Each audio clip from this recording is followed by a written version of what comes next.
Sir sir దేవత sir, నిజంగానే దేవత సార్, అబ్బా! దేవత సార్. హ్మ్. కాజల్ గురించి చెప్పాలంటే గ్రాండియర్, అబ్బా! స్టైల్, ఆ లుక్. మనం మనం ఒకటి చెప్తే, ఫర్ ఎగ్జాంపుల్ డార్లింగ్లో అమ్మాయి కాళ్ళు అలా అలా అలా చేస్తుంది కదా, ఇది ఈ క్యారెక్టర్ అన్నప్పుడు మన శ్రీనివాస్ రెడ్డి వస్తారు ఆ బొకే షాప్కు. హ్మ్. వచ్చినప్పుడు ఆ టేబుల్ జంప్ చేసి జంప్ కాలు చేసి. పెడతారు కదా, అవును. అది నేను అదా పుష్ చేసి, నేను డైరెక్టర్ కాబట్టి నాకు తెలుసు ఇక్కడ వెయిట్ అన్ని ఇక్కడ వెయిట్ లేకుండా బ్యాలెన్స్ చేసి, అది ఎట్లా అంటే నేను ఏం చేస్తున్నానో కరెక్ట్గా చేయాలని. హ్మ్. అది పాపం తెలియకుండా అలా ఇట్టటి చేసి ఇక్కడ తగిలింది. అబ్బా! నాకు ప్రాణం అయ్యమ్ము, కాజోలికి ఏమన్నా పర్వాలేదు సార్, పర్వాలేదు సార్, ఈ ఫస్ట్ చూడు ఇది పుష్ ఇక్కడ వెయిట్ పోయినాయి.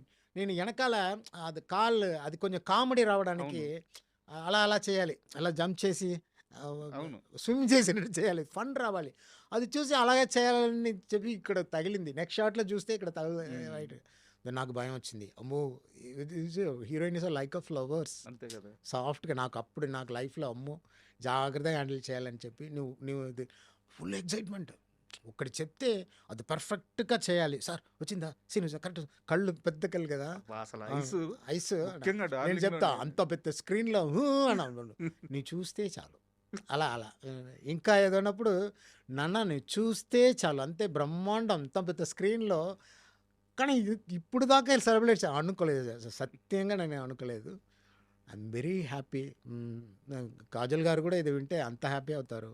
సో గ్రాండియర్ సార్, అందం grandeur, beautiful grandeur, dress costumes అని చూసారా మీరు? అదే నా మై ఓన్ ఇంట్రెస్ట్లోనే హ్మ్. ఇది అది అన్నీ నాకు మాంటేజ్, ఒక్కొక్క మాంటేజ్ చెప్తే అన్నీ నేను చెప్తా, ఇలా ఇలా వస్తుంది, ఇలా వస్తుంది, ఇలా వస్తుంది. Okay sir, dress number stunning, immediate stunning అని చూస్తా. ఏంటి సార్ ఎలా ఉంది